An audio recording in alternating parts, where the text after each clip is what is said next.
Aleluia. Como é bom sentir a tua presença, Espírito Santo. Como é bom sentir a tua presença nesse lugar. Porque como diz esse louvor, a ti a honra, a glória e a adoração.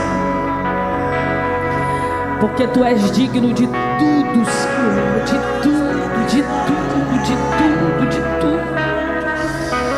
Turamarassuri que ele marassergue, tu é digno de tudo. A honra e a glória é sua. Teramarassuri que ele marassergue, nós estamos aqui nessa manhã, Senhor, para adorar o seu nome. Bendito, bendito, bendito seja o teu nome. Santo, santo, santo, santo és tu, ó Deus. Uramarassuri que ele barassergue. Obrigado, Senhor. Obrigado, Jesus. Aleluia. A paz do Senhor, igreja. Glória a Deus. Só quem está feliz com Jesus, dá um glória aí para o Senhor. Glória a Deus. Quem trouxe Bíblia?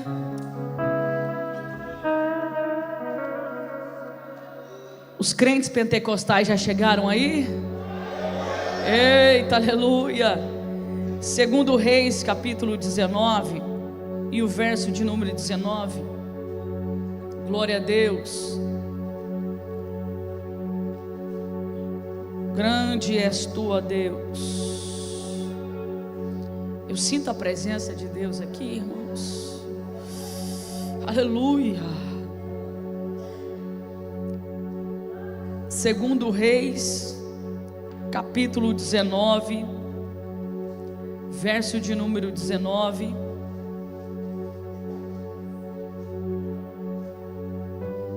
Glórias ao Senhor Jesus. Louvado seja o nome de Jesus. Quem encontrou já pode dizer amém.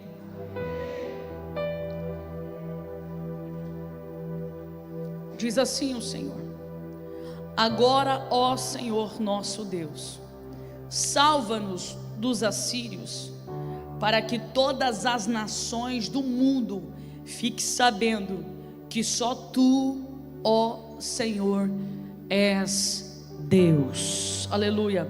O verso de número 35 do capítulo 19 diz assim: naquela noite o anjo do Senhor foi até o acampamento dos assírios e matou 185.000 soldados. Amém? Pode tomar o seu assento, glorificando ao nome de Jesus. Louvado seja o nome do Senhor Jesus Cristo. Eu quero falar hoje, usando esse texto, sobre o tema de como você vencer batalhas impossíveis. Pastora, existe batalhas impossíveis? Para Deus nada é impossível, já vou te responder assim. Mas para nós que somos limitados, nós somos carnes, nós somos falhos, tem fases da nossa vida, tem situações que nós passamos, tem provas que nós vivemos, que às vezes quando nós olhamos para aquele cenário, parece até ser impossível. E quem sabe você aqui nessa manhã, ou você que está me assistindo, ou você que me ouve pelo rádio, talvez você está nessa fase de estar vivendo uma guerra espiritual, uma batalha espiritual, e para você não está encontrando uma saída. Talvez você não está conseguindo ouvir uma resposta de Deus. Quem sabe você está aqui nessa manhã, mas se sente oprimido, sobrecarregado. Mas eu tenho uma boa notícia para você. Você crê nisso que eu vou dizer? A Bíblia diz: crede nos seus profetas e prosperarão. Eu quero profetizar na sua vida que nessa manhã você vai sair daqui renovado pelo Espírito de Deus, com a resposta que você veio buscar. E eu quero profetizar que ainda nessa semana, através dessa palavra que Deus vai trazer aqui, Deus dará sinais para a sua vida em nome de Jesus. Só quem crê levanta a mão e dá um glória. Eu quero falar sobre um rei que fez história na sua época, que é Ezequias. Ezequias, ele herdou um reinado totalmente destruído. O seu pai deixou uma herança para ele devastadora. Um reinado não só destruído de forma política, de forma monetária, mas de forma espiritual também. Uma verdadeira destruição. Só que quando ele tinha 25 anos, que ele herda esse reinado, que seu pai ele morre, o coração de Ezequias era diferente do coração do seu pai. Isso aqui eu acho muito poderoso, porque as pessoas elas acham que os filhos sempre vão herdar a destruição, a referência dos pais, né? E nem sempre os filhos, né, vai herdar os comportamentos errados dos pais. Sempre vai ter aquele filho que vai olhar para o comportamento errado e vai fazer um caminho diferente. E Ezequias foi esse filho. Ele viu que tudo que o seu pai fez, as alianças que o seu pai quebrou com Deus, trouxe toda uma destruição. Então ele tem um propósito diferente no seu coração. Quando ele pega o reinado, uma das primeiras coisas que ele decide reformar no seu reinado é a aliança espiritual. A Bíblia vai dizer que ele vai lá nas portas do templo que estavam pregadas, as pessoas já não podiam mais adorar a Deus lá dentro. Ele vai lá e arranca aquilo que estava prendendo as portas. Ele chama os levitas e os sacerdotes em uma praça, e ele começa a dizer para aquelas pessoas o que ele iria fazer. Ele coloca novamente as pessoas a trabalhar todas as suas funções, os sacerdotes, os levitas. Ele começa a restaurar o propósito das ofertas, dos sacrifícios. Ele começa a trazer as pessoas para uma conscientização, e as próprias pessoas elas iam destruindo os altares de outros deuses naquela cidade. Com isso, com toda essa reforma espiritual, ele também começa uma reforma militar. Ele começa a proteger a Judá. Ele começa a restaurar os muros, porque os muros estavam todos destruídos, a cidade estava toda desprotegida. E naquela época eles construíam muralhas para proteger as cidades quando vinham os inimigos, para dificultar a entrada dos inimigos. Então ele começa essa reforma também militar.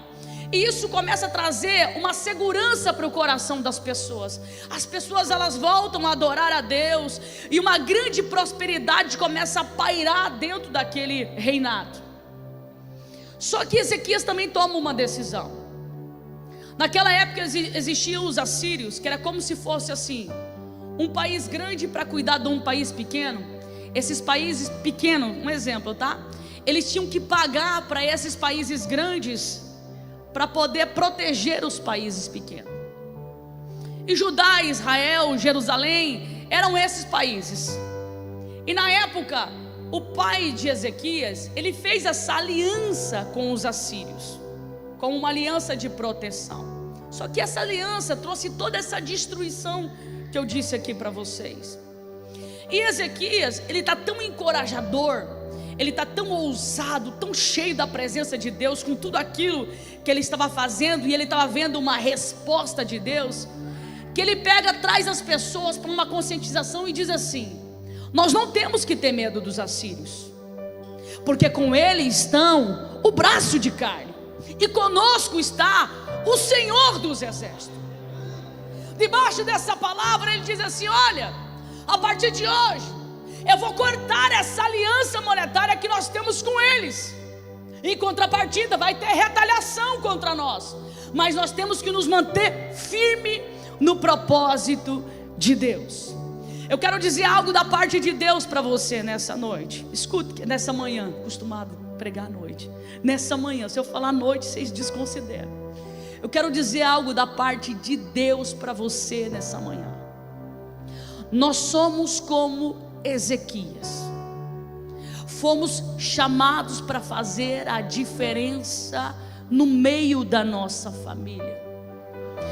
Mas assim como Ezequias, talvez você veio de uma construção familiar totalmente destruída.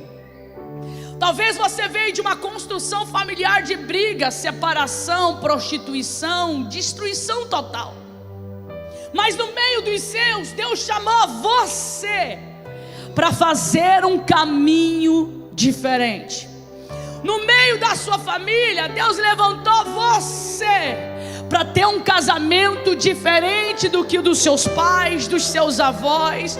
No meio da sua família, Deus levantou você para não beber, para não fumar, para não prostituir, porque através da sua vida Deus quer quebrar esse laço que foi armado na tua geração. Você consegue entender isso? Só que quando nós aceitamos a Jesus, quando nós decidimos fazer o caminho inverso, como fez Ezequias, nós temos que ter maturidade espiritual suficiente para entender que nós estamos lidando com demônios que a geração oprime a nossa família. Então a luta não vai ser tão fácil assim. A luta vai ser peleja, irmão. Constantemente o diabo vai querer destruir o seu casamento, assim como destruiu o casamento dos seus pais, talvez, ou dos seus avós. Constantemente o diabo vai querer te levar ao passado. Sempre ele vai lutar para te levar nesse lugar de destruição. Mas eu quero liberar uma palavra profética para a tua vida nessa manhã. Se quem sabe você está aqui e talvez você está vivendo essa guerra, pastor, eu sinto algo me puxando. Eu sinto que é como se o diabo quisesse me puxar para o passado, me levar à velha natureza. Mas Deus te trouxe aqui para me usar como profeta de Deus na tua vida, para dizer: não volte para o lugar de destruição, porque o lugar que Deus tem para colocar os seus pés é algo poderoso. É poderoso. E quanto mais o inimigo quiser te levar para trás, entenda uma coisa: é sinal que a tua bênção está chegando. Porque se ele está se ele está lutando tão forte assim, é porque tem algo aí. Na vida de Ezequias não foi diferente. Ele celebra as vitórias, ele celebra a prosperidade, e essas coisas correm longe. De repente, os assírios, os Senaqueribe, ele fica indignado com essa quebra dessa aliança por dinheiro. Ele fica muito indignado. E só Senaqueribe em pessoa, ele já colocava um terror nas pessoas, na população, porque ele era um cara muito entendedor de guerra. Ele era um grande soldado, só que ele tinha sangue nos olhos. Ele era aquele perfil de soldado que quando ele pegava um adversário, ele pegava aquela pessoa viva, Jefferson, ele arrancava a pele das pessoas vivas. Ele gostava de terror, ele gostava de colocar pressão psicológica nos seus adversários. Então ele, como pessoa, já trazia um terror muito grande. E quando ele vê essa postura de Ezequias, de não querer mais ter vínculo político, de não querer mais ter vínculo monetário, de não querer mais a proteção dos assírios, aí ele manda os seus mensageiros. Ele manda 3 mensageiros para falar com Ezequias. O interessante é que, olha como que o diabo, ele é terrível. Nós temos que entender que todas as vezes que o diabo ele for se levantar contra as nossas vidas, uma das primeiras coisas que ele vai atingir é a nossa mente. Porque ele vai querer dominar isso aqui, ó, para colocar terror no nosso coração. Porque se ele consegue dominar a nossa mente, ele consegue colocar um sentimento chamado medo. Quando o medo chega no nosso coração, ele nos paralisa, ele não deixa a gente agir. Porque quando a pessoa tem um sentimento de medo, irmão, tudo para ela traz terror. Então ele leva 3 mensageiros, um comandante, um oficial e um porta-voz. E eu acho interessante que esse porta-voz, que é o Rabzaque, se eu não me engano o nome dele, É um nome bem complicadinho, Rabzaque, se eu não me engano. Quando eles chegam, ele chega bem no induto de água que Ezequias havia construído, que ele havia tirado uma água de nascente para jogar para a sua cidade. E aquilo ali era algo muito importante, era um marco dentro do reinado de Ezequias. E aonde esses caras eles param para fazer a reunião com Ezequias? Justamente naquele induto, pastor Juarez. Sabe o que eles quiseram dizer para Ezequias? Nós sabemos da sua fragilidade. Quando eles marcam aquela reunião ali, eles estavam querendo fazer uma pressão psicológica na mente de Ezequias. Os mensageiros de Ezequias estavam ali conversando com aqueles homens, e aqueles homens totalmente sanguinários, assim como Ezequias, assim como Senaqueribe. Aqueles homens eles vieram numa arrogância, numa soberba tão grande em nome do Senaqueribe, que eles disseram assim para aqueles mensageiros: diga para Ezequias que ele está confiando em quem para bater de frente com o Senaqueribe. Em outras palavras, quem ele pensa que ele é para vir bater de frente com o Senaqueribe. Outra coisa, diga para ele que ele está pensando o quê? Que se ele fechando essa aliança conosco, ele vai fazer com o Egito. Olha só, os caras já sabiam de tudo. Eles vieram com os, como diz uma linguagem popular, com os 2 pés no peito do pessoal de Ezequias. Aí ele disse outra coisa. Ele falou assim: diga para ele que ele está achando que o Deus dele vai livrar vocês. Olha as cidades que nós já conquistamos. Olha para o nosso reinado. Se o Deus deles, de vocês, tivesse que livrar vocês, teria livrado esse povo também. Ele começa a pressionar. E sabe o que é interessante? No verso de número 26,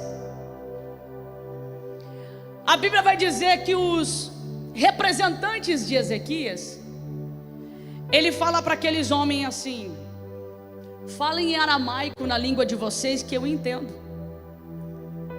Olha o que Rabzaque falou, o porta-voz de Ezequias. Ele falou assim: você acha que Senaqueribe mandou eu vir aqui para falar na nossa língua? Eu vou falar na língua de vocês. Eu vou falar em hebraico. Sabe por quê? Eu não quero só que vocês ouçam a nossa ameaça, eu quero que todos vocês. Então ele se direciona para as fortalezas da cidade, aonde as pessoas estavam ali todas olhando a cena. Ele olha para as fortalezas e diz assim: eu quero que vocês saibam que se vocês não convencerem Ezequias de voltar a fazer a aliança com Senaqueribe, nós vamos destruir vocês, e o Deus de vocês não vai livrar vocês. Eu quero dizer algo da parte de Deus para a igreja nessa manhã. E a Bíblia fala algo muito poderoso, irmãos, que nós precisamos entender. Que todas as vezes que o adversário da nossa alma se levanta contra a minha e contra a sua vida, contra a sua casa, contra o seu casamento e contra o seu ministério, não é com você, é com o Senhor dos Exércitos. Sabe por quê? Quem te chamou não foi o homem só confirmou o seu ministério na terra. Quem te chamou desde o ventre da sua mãe foi o Senhor dos Exércitos. O profeta Isaías vai dizer no capítulo 1, verso 5, que Deus disse: Jeremias,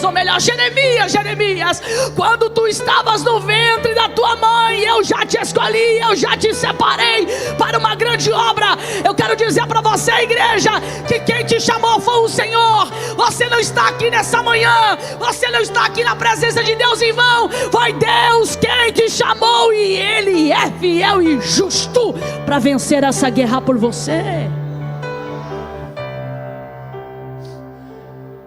Aqueles homens eram abusados. Trouxeram uma carta e disseram: entrega para Ezequias essa carta. A carta era uma carta de abuso de autoridade. A carta era uma carta de abuso contra Deus, menosprezando o Deus de Ezequias. Ezequias faz algo muito poderoso. Isso aqui fala da humildade de coração dele. Ele entende perfeitamente que aquilo era muito sério, muito delicado. A história vai dizer que ele tenta até contornar a situação, porque ele não queria que as pessoas fossem destruídas. Ele até manda alguns ouros, algumas coisas, para tentar aliviar um pouco a situação, porque ele viu o terror que estava o coração do povo. Mas agora Senaqueribe não queria mais dinheiro, ele não queria mais prata, ele queria sangue, ele queria morte, ele queria vingança. Isso aqui fala do adversário da nossa alma. A Bíblia diz que o adversário da nossa alma, ele veio para matar, roubar e destruir.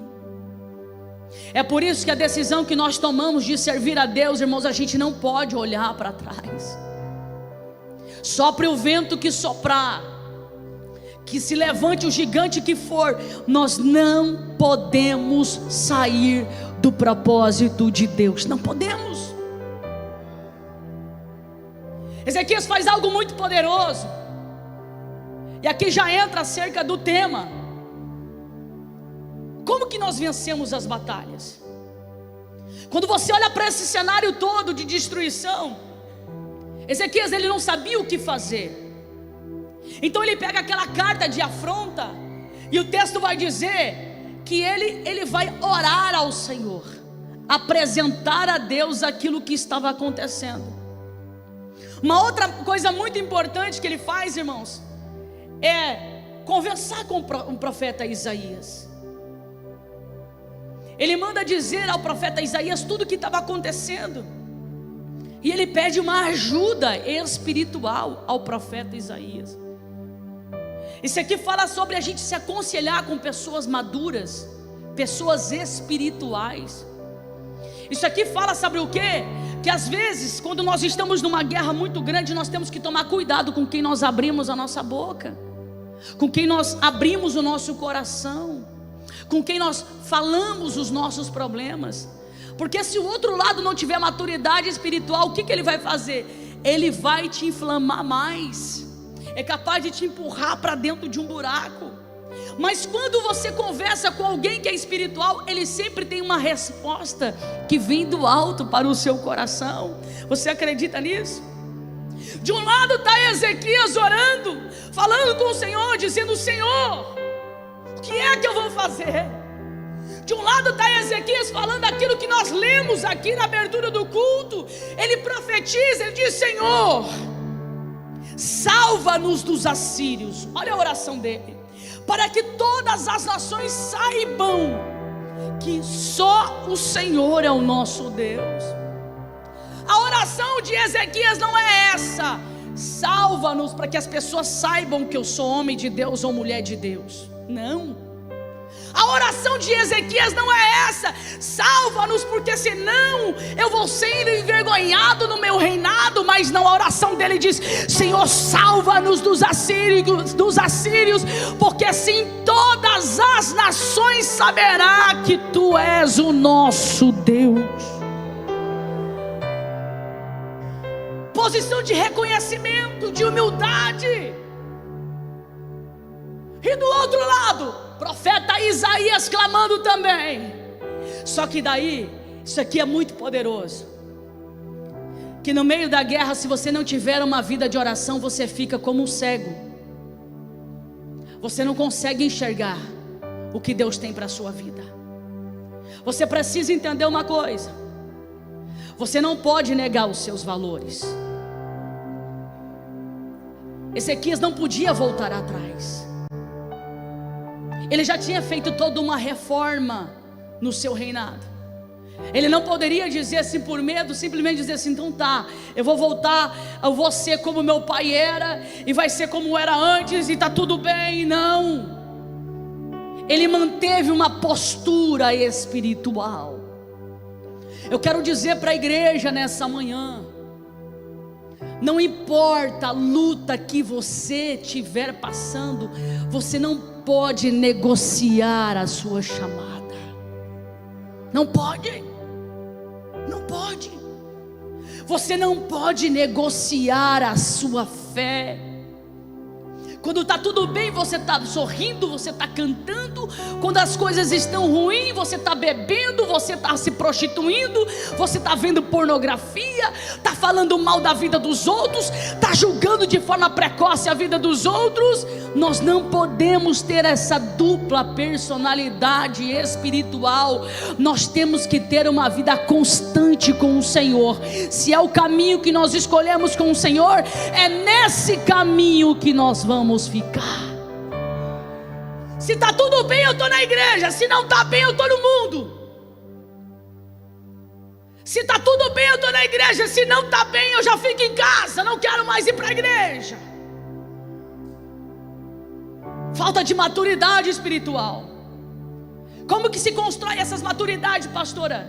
Tem 3 caminhos: oração, vida de oração, leitura da palavra e experiências sobrenaturais. A pessoa que não tem experiência sobrenatural com Deus, irmão, qualquer ventinho derruba ela, qualquer vento deixa ela na caverna, qualquer vento faz ela desanimar. Mas eu te pergunto uma coisa: quem foi que te chamou? Quem? Foi o Senhor dos Exércitos? A quem nós temos que prestar conta? Eu falava essa semana sobre 2 livros que serão abertos. As pessoas só falam do livro da vida. E o livro das obras? A quem nós vamos prestar conta? É o pastor Jefferson, pastora Daniele, pastor fulano? Não, é ao Senhor. Nós vamos prestar conta a Deus. Então para quem que nós fazemos as coisas? Para os homens? Para Deus. Tudo que nós vamos fazer, nós temos que fazer para o Senhor, porque a recompensa vem da onde? A recompensa vem da onde, igreja? Quando eu faço esperando o reconhecimento, o olhar de alguém, o que é que acontece? Frustração. Porque eu não tenho nada para te oferecer. Os homens não têm nada para te oferecer. Nada. Mas o Senhor tem. Ei, eu vou falar de novo. O Senhor tem. Ei, e sabe aonde que Ele vai entregar para você? Não é só lá na eternidade, aqui também. Sabe por quê? A Bíblia diz que tudo que nós plantamos, nós colhemos. E a colheita não é só lá na eternidade, a colheita é aqui também. Deus tem colheita para a tua vida. Deus tem colheita para a tua vida. Pastor, eu tô plantando, mas parece que eu não estou vendo a colheita. Mas a hora que chegar, te prepara, viu? Te prepara, Marassuri, que ele Marassergue. Eita, eu falei de colheita aqui. Eita, mistério de Deus. É forte, Jesus. Quando eu falei de colheita, desceu um cesto de vime aqui, muito grande aqui no meio da igreja. Turamarassuri que ele Marassergue. Teramarassuri que ele Marassergue. Sabe por quê? Eu tenho certeza, porque tem alguém aqui que está orando para Deus e está falando: Senhor, cadê minha colheita? E Deus manda te dizer: está muito próximo, está chegando. Então não desista, não baixa a tua cabeça, não olhe para trás, prossiga. Deus te chamou para você marchar nessa terra, então continua. Ei, eu sinto a presença de Deus aqui. Turamarassuri que ele Marassergue. Era Marassuri. Tem colheita de Deus para a tua vida. Eita! Aleluia! Você pode aplaudir a Jesus?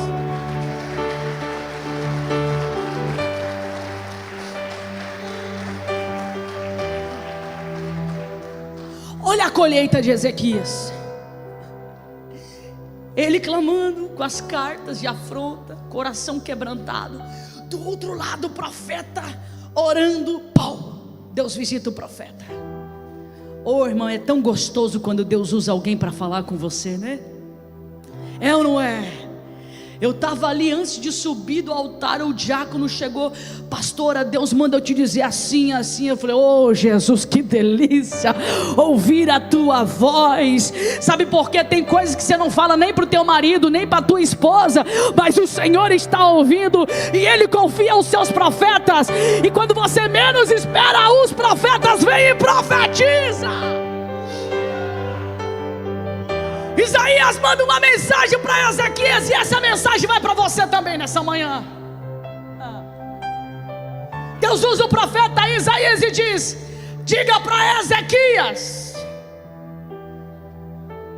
que eu farei um anzol descer no nariz de Senaqueribe e um freio na sua boca.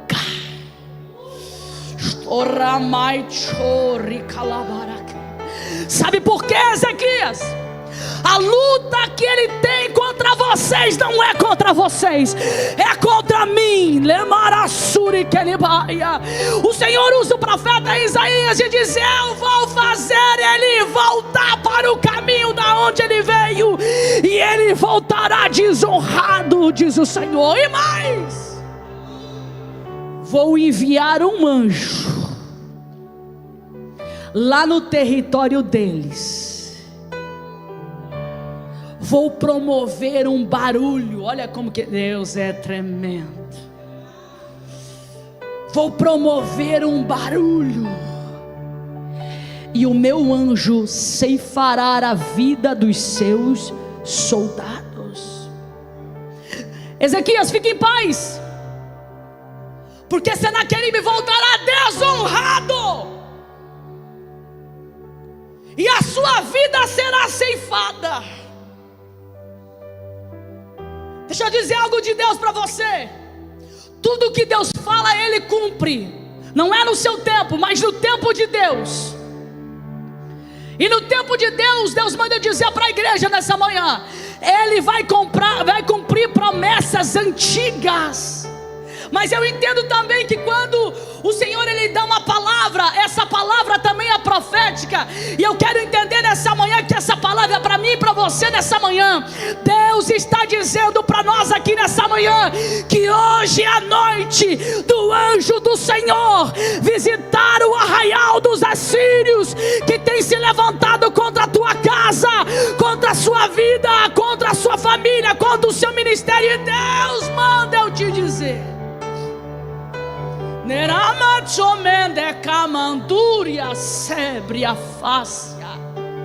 o silêncio é a resposta. Porque quando eles foram afrontados, Deus dá um direcionamento para Ezequias e disse: ó, silêncio. Porque nós temos que entender como igreja que não é a força do nosso braço, também não é o som da nossa boca que vai fazer alguma coisa. Nós temos que entender como igreja que quando a Bíblia diz que a nossa guerra não é contra a carne e contra o sangue, é contra principados e potestade, é essa guerra que nós estamos enfrentando. O Senhor manda eu dizer nessa manhã, através dessa palavra aqui: hoje, diz o Senhor, hoje não é amanhã, hoje Ele visita a tua vida. Você crê em palavra profética? A maior profecia está aqui. Deus manda eu dizer para você que os seus inimigos que estavam debochando da tua cara, que os seus inimigos que estavam se levantando contra a sua vida, contra o seu ministério, eu falo de ordem espiritual, o Senhor diz que hoje Ele manda um anjo lá no arraial dos assírios. Ele coloca, eu estou toda arrepiada aqui. Ele coloca hoje um anzol no nariz deles, um freio na boca deles, e vai levar eles para o lugar que eles merecem. Mas mas nunca mais eles afrontarão a sua vida, a sua casa, a sua família, porque hoje Deus está te dando livramento. Era Massuri que ele para sempre. Você acha o quê? Que é só se levantar? Que é só te afrontar? Não, tem colheita. Sabe qual que foi o fim de Senaqueribe? Os seus próprios filhos ceifaram a sua vida. Sabe qual que foi o fim desse homem topetudo? Arrogante. Sabe qual que foi o fim? A Bíblia vai dizer que ele foi desonrado, que o anjo do Senhor desceu lá no arraial dele, matou 185 mil soldados. Ele ficou envergonhado e teve que retroceder. Por que que Deus falou do anzol no nariz? Por que que Deus falou do freio na boca? Porque isso aqui era uma linguagem que Senaqueribe sabia muito bem, porque era justamente isso que ele fazia com as pessoas que ele capturava. Para humilhar, ele colocava o anzol no nariz. Para humilhar, ele colocava o freio na boca, simbolismo de domínio. E Deus usa as palavras dele para te dizer assim: não foi assim que você tem feito com os meus? Assim eu farei com você. Sabe o que Deus está dizendo de novo? Ei, quem planta, colhe.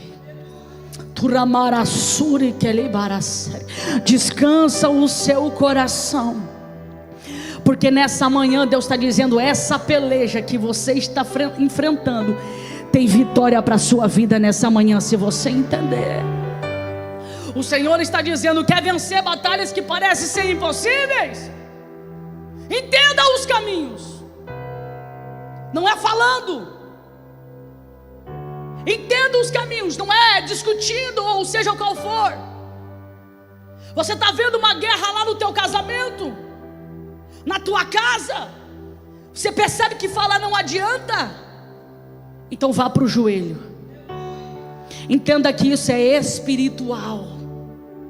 Entenda que isso é uma guerra espiritual. Olha os caminhos. Se for abrir o coração para alguém, se for pedir ajuda para alguém, peça para alguém que seja de Deus, alguém que tenha frutos, alguém que quando você abrir o teu coração, ele vai dizer para você: meu irmão, vamos orar junto, vamos orar e Deus vai dar resposta.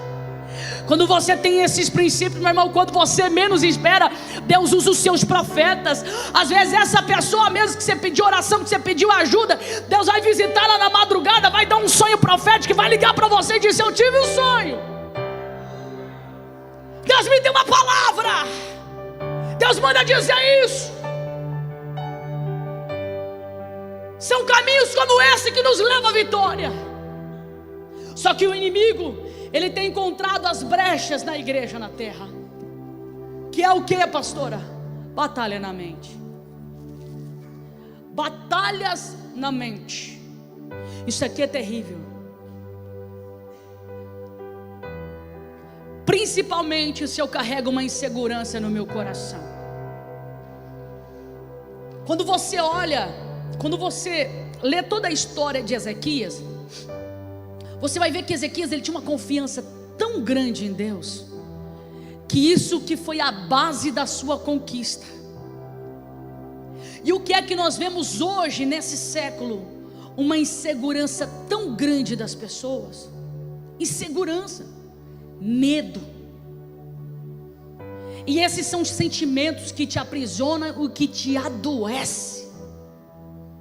E tudo que o diabo quer é justamente isso, é adoecer você, colocar insegurança no seu coração. Mas hoje Deus está dizendo: se você crer, Deus está visitando a sua vida nesse lugar. E eu quero orar por você. Vamos se colocar em pé, que tem a Santa Ceia. Eu quero orar pela sua vida. Aleluia. Qual é a guerra que você está passando? Qual é? Qual é? Enquanto eu lia esse texto ontem à tarde, eu já era ministrada por Deus. Eu já estava sendo ministrada por Deus, já estava sentindo a presença de Deus, falando em mistério com Deus. Eu falei: Deus, como Tu és lindo, Tu és maravilhoso. E o Senhor dizia: você vai profetizar isso sobre a igreja. Marassúria. E aqueles que acreditaram, assim como eu visitei o rei Senaqueribe, eu visitarei a igreja nessa manhã para destruir toda força contrária contra a sua vida. Você crê nisso?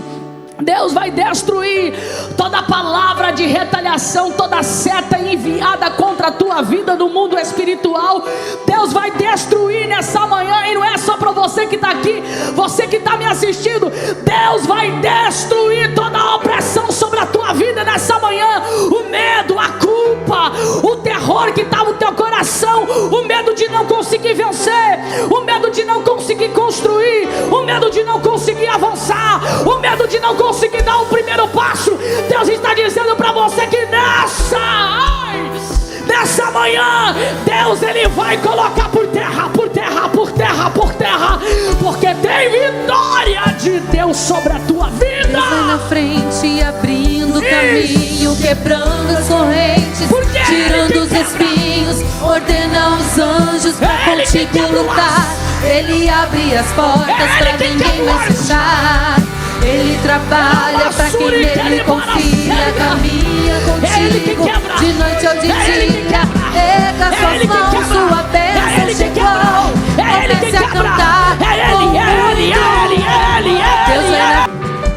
Assim diz o Senhor para a igreja nessa manhã. Ele está colocando um anzol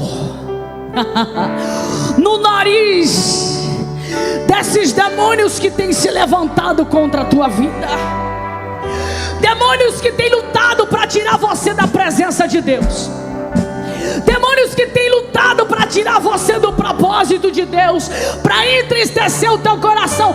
Assim diz o Senhor hoje. Ele coloca um anzol no nariz desses demônios, um freio na boca desses demônios, e está tirando hoje eles do seu caminho, caminho, caminho, caminho. E diz mais o Senhor: Deus está enviando um anjo para visitar o arraial do